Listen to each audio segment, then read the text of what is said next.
Ay, konting linis-linis muna po tayo ng sasakyan. At may lakad po tayo bukas. Mamimili po tayo ng mga pyesa ng ating water refilling machine. Kailangan pa medyo malinis naman ng konti. Si Butchokoy.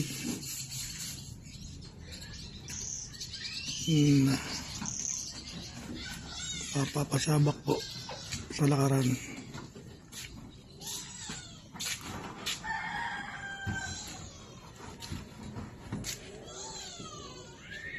Baka po kasi magtampo na sa atin at hindi na siya nakaharap.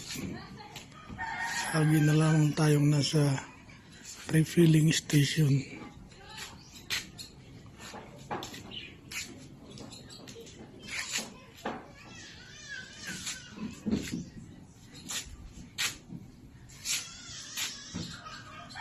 Kaya medyo konting linis po muna at napakarami ng kanyang ibabaw.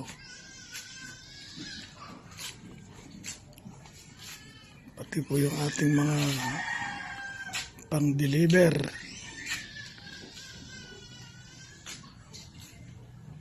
Hindi na nalilinis. Pati na po itong ating mga pang-scout. Ayan, hindi na rin nalilinis.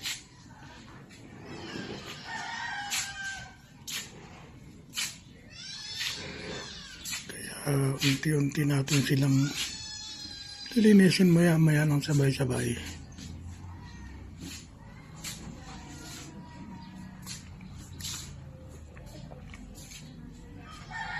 At medyo talagang kung baga sa tao ay 3 araw nang hindi naliligo.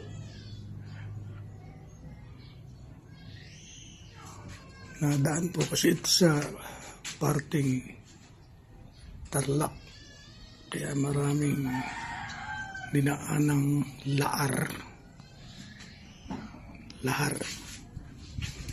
sa Kapampangan.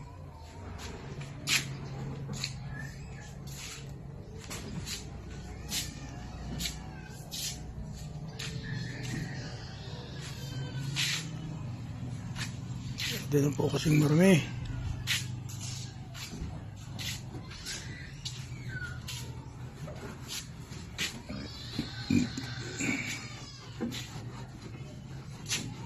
Kaya linis-linis din po pag may time.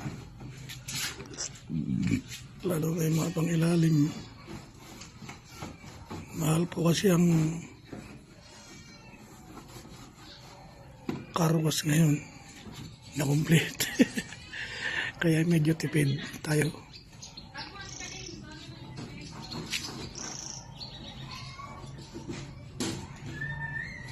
Sige po, at tayo kukuha muna ng tubig para po dun sa pambuhos ng gulong.